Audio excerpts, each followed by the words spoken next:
Estamos de volta aqui, hoje para falar dos Tyrants, que vão entrar na liga do ano de 2026. Mas, antes de passar para os Tyrants, eu quero falar uma coisa aqui com vocês. Estamos atualmente com 103 inscritos no meu canal, agradeço cada um de vocês que estão inscritos. E uma coisa que está acontecendo, somente 67% do meu público não é inscrito no meu canal. Então vamos mudar isso, gente, por favor.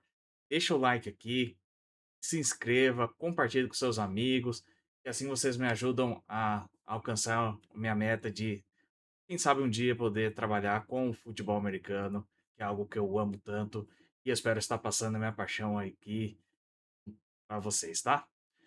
Vamos falar aqui um pouquinho dessa classe? Olha, essa classe aqui de Tyrants é bem complicada mesmo, porque a maioria é 8 ou 80. Ou os Tyrants conseguem bloquear muito bem, ou eles recebem muito bem.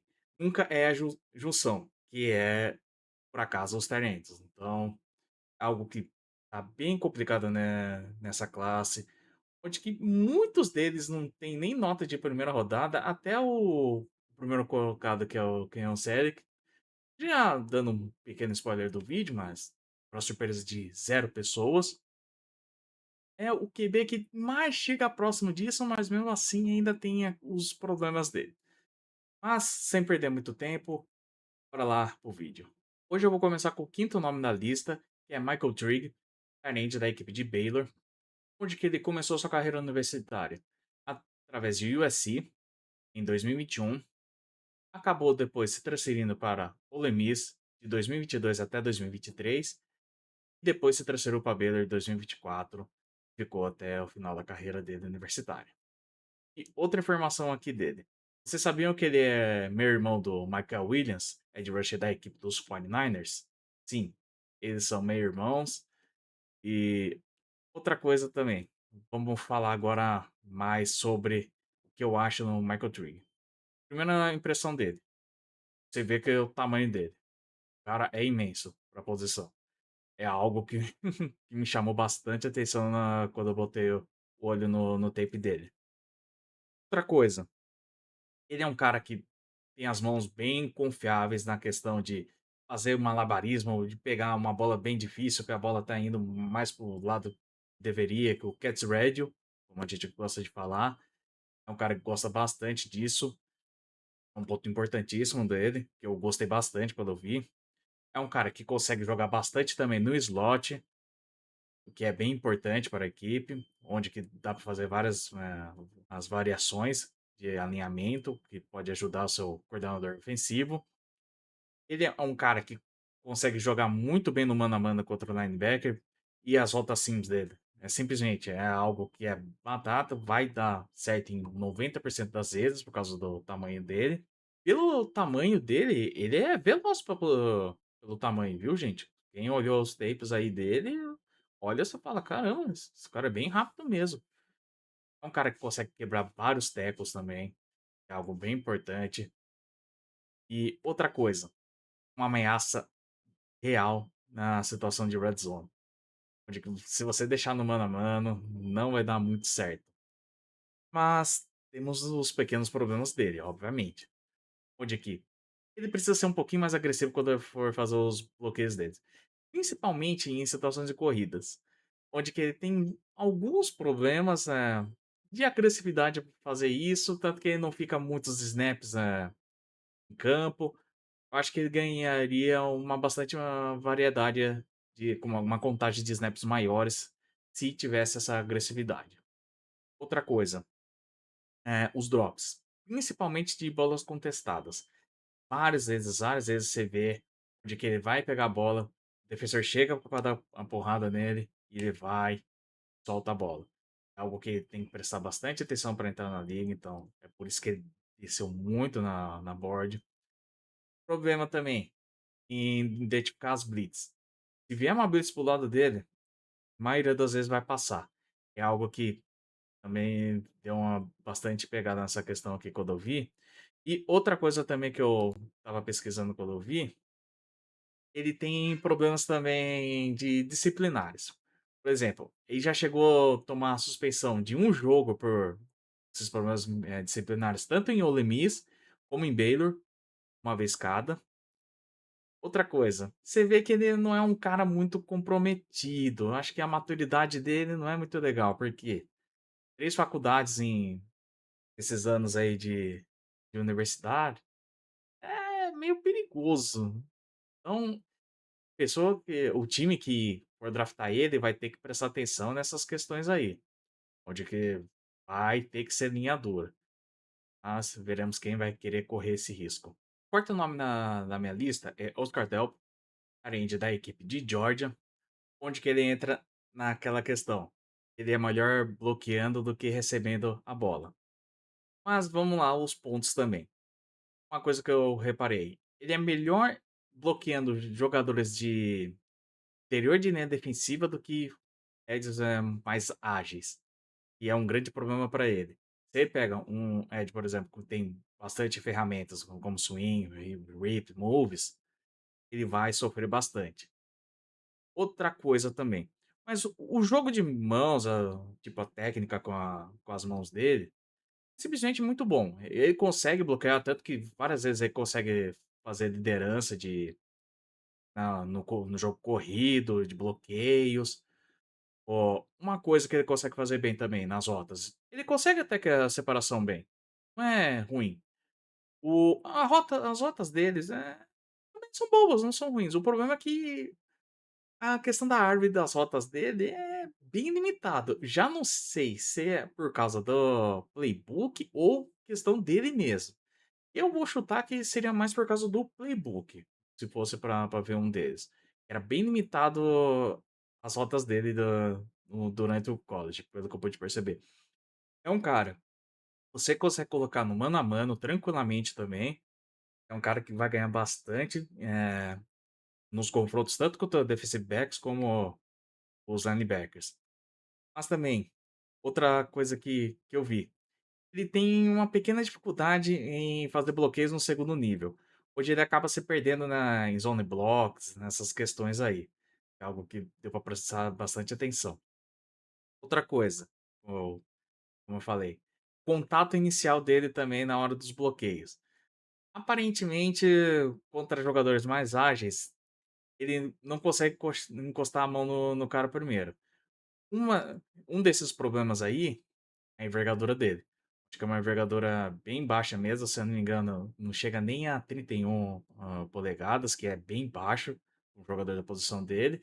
O que atrapalha ele também na questão do catch radius, né? Como eu gosto de falar, onde que pegar alguma bola assim um pouquinho mais distante do que saiu dele, vai ser um pequeno problema para NFL aí.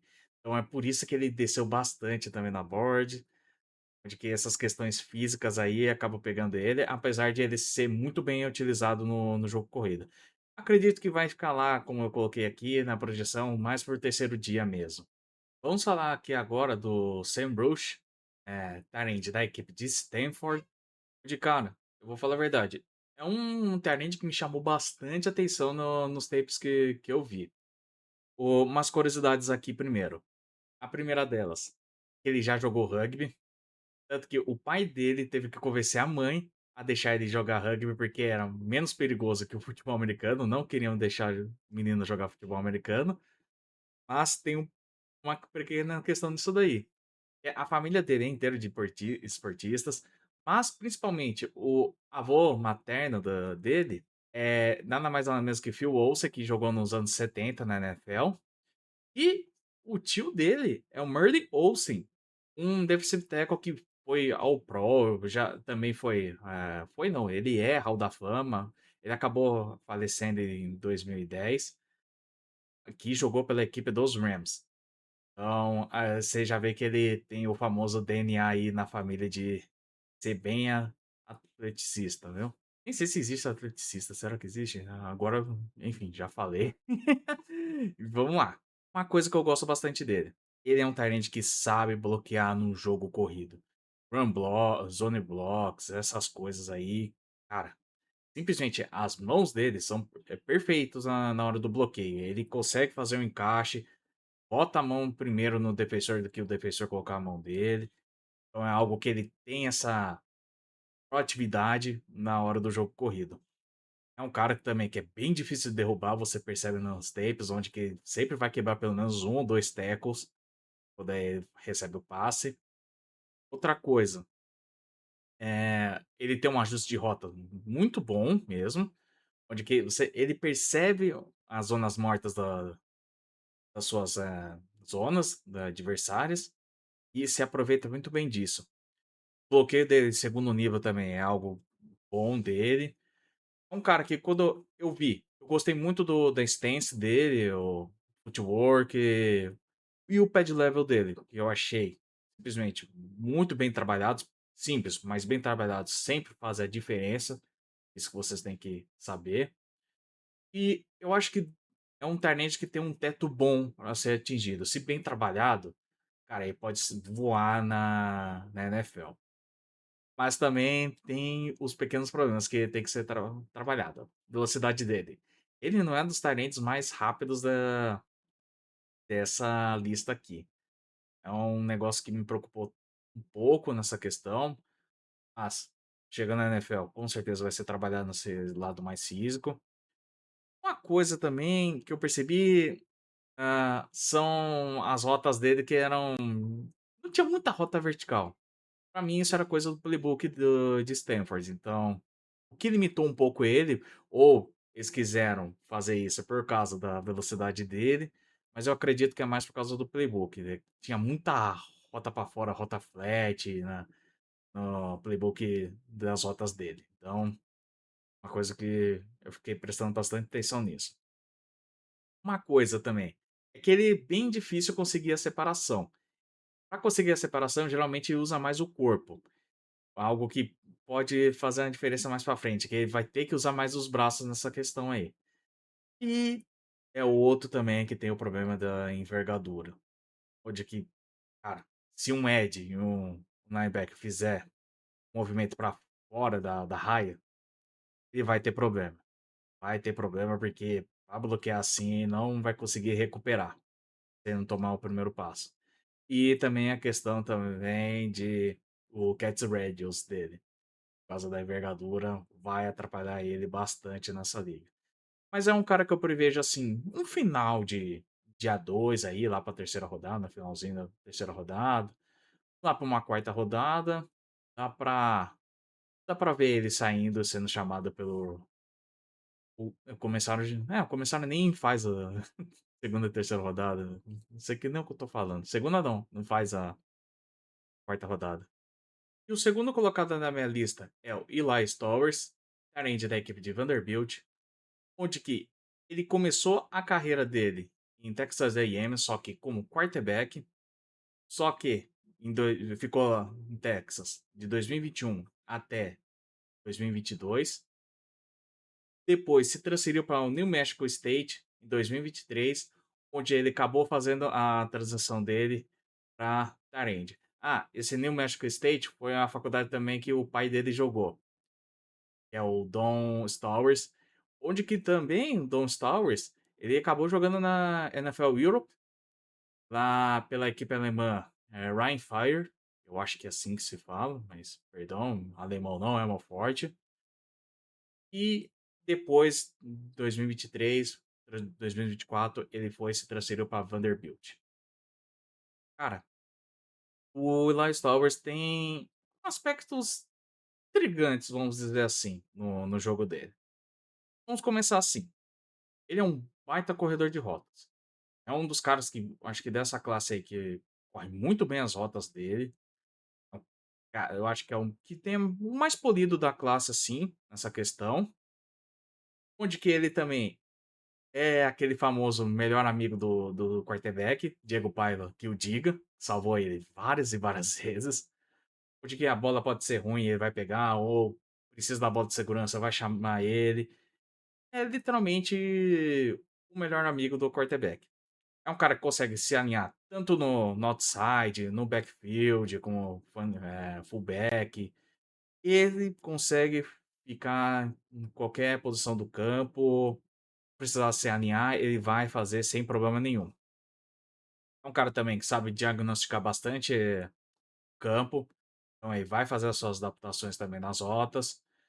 É um cara que tem o Cats Radius muito bom mesmo. É como eu falei, é o melhor amigo do QB por causa dessa questão. Mas, porém, tem os seus famosos probleminhas, que é aquela classe que eu falei, 880, o famoso bloqueio. Apesar que na questão bloqueio, ele é aquele cara mais esforçadinho, você sabe? É aquele cara que você sabe que ele tá tentando fazer, mas ainda falta muita coisa pra ele conseguir. Falta muito feijão, primeiro a força, técnica também, e de vez em quando também é uma vontadezinha, que tem horas que você percebe que tem um famoso nojinho de querer bloquear para o jogo corrido. Tanto que no jogo corrido, ele não fica quase em campo, quando essas situações. Questão de drops, que ele diminuiu bastante de um ano para o outro. 2025 teve essa preocupação. É um cara que precisa ganhar peso para entrar na NFL, porque é um cara que é tirado facilmente da rota, e sempre o cara vai tirar ele no primeiro instante da rota. É algo que precisa muito na NFL, porque os linebackers, eles vão tacar a porrada em você no meio da rota. Então não espere vida fácil. E outra coisa que pode limitar bastante ele, ele não jogou muitas vezes no Special Teams, quase nada, na verdade. Então, que pode atrapalhar muito nos times querendo pegar ele. E sem contar que, se você olha muito bem assim o tape dele, ele é mais um atleta do que um tight end em si. Pode até ser que você veja mais ele como um wide receiver do que qualquer outra coisa. Então é isso que também tá pegando um pouco mais. Mas eu coloquei ele segundo porque justamente ele é um atleta melhor que o Sam Rush. Mas não é um tight end melhor nessa questão. Mas ficou bem, assim, pau a pau, os dois na minha lista, mas eu acabei colocando o Elias Towers em segundo. Mas a questão de ter o atletismo melhor que o Elias Towers nessa questão. Quer dizer, que o Sam Bruce nessa questão. E o primeiro lugar, para superar de zero pessoas, é o Keyon Sedic, o talent da equipe de Oregon. De cara, você olha o tape dele, você vê que os mismatches dele contra linebacker no mano a mano é algo que ele ganha bastante em cima deles. Principalmente naquelas rotas cinza, aquelas rotas mais verticais, ou verticals. É um cara que tem bastante. Você cria bastante até a separação nessas tipos de rotas mais verticais. É um caso que me chamou bastante atenção, como a maioria dos olheiros também viu isso. É um cara também consegue se alinhar a qualquer parte do campo. É algo que vai ajudar também os seus queridíssimos coordenadores ofensivos. Ele é bastante veloz também para um tight end. Eu gostei disso. Apesar de ser um tamanho não tão grande assim, tamanho ok, um tight end. Outro cara também sabe explorar muito bem os buracos da defesa. E é um cara bem explosivo em situações de screen. Você vê várias plays que ele ganha. É um cara que gera também bastante big plays. Teve, se eu não me engano, acho que umas 15 big plays dele no college. Onde que, cara, você via que a velocidade dele era muito boa. É um cara que, contando os linebackers, eu acho que consegue bloquear melhor. Porque você vê que também que ele consegue encaixar a mão bem. Não é o ponto forte também dele o bloqueio. É bem fraco, não entenda mal. Mas você vê que ele ainda até consegue ter um pouco de técnica, mas ainda faltam algumas coisas aí para resolver. Por exemplo, mexer mais o pé. É um ponto fraco na hora do bloqueio. Quando ele encaixa, ele faz tudo bonitinho. Mas na hora de tirar o 10, que é mexer os pés, que os seus pés têm que sempre estar em movimento para você levar o seu o adversário para longe. Sempre tem que estar. É algo que ele peca bastante. Cara, vai ter bastante problema contra Eds na NFL, porque o tamanho dele não é muito grande e, cara, a envergadura dos meninos é um problema. Então pode sofrer um pouco com isso. É um cara que você vê que ele não tem muito os cortes assim polidos nas rotas dele, tanto que ele sofre bastante para conseguir a separação nas rotas intermediárias. Por causa disso, você pode perceber. Os números deles não são lá dos melhores, tanto que 3 anos de college, mal consegue pegar 1000 jardas em uma temporada, então isso aí pode preocupar um pouco. Também teve problemas de drops, bola contestada fora do perímetro é um negócio que me pegou bastante, então não é um cara que você vai chamar na end zone pra fazer o 50-50, então isso é uma coisa que vai dar uma bela pegada. Mas, cara, ele não seria uma escolha de primeira rodada, assim, se você for ver em outros drafts. Mas como esse draft é algo diferente, eu vejo ele saindo, no melhor dos casos, no meio da primeira rodada, mas eu vejo ele mais para o final da primeira rodada aí da NFL. E esse foi meu top 5 tight que vão entrar no draft. Vocês concordam com esse meu top 5? Concordam também com a ordem? Eu deixei alguém de fora que vocês gostam, além da conta? Deixa aí nos comentários, vamos debater. Eu gosto quando vocês interagem comigo. Eu me sinto realmente muito bem. E, cara, todo mundo aqui é bem-vindo para debater. Qualquer feedback também sobre os vídeos, vocês podem mandar aqui sem nenhum problema, tá, gente? Aqui eu aceito qualquer tipo de opinião. Feedback é importante para crescer, tanto aqui como na vida. Mas vamos passar para o próximo vídeo, daqui dois dias, onde que eu vou falar para fechar aqui o ataque do interior de linha ofensiva, tá bom, gente? Aguardo vocês no próximo vídeo. Beijo, abraço e até mais.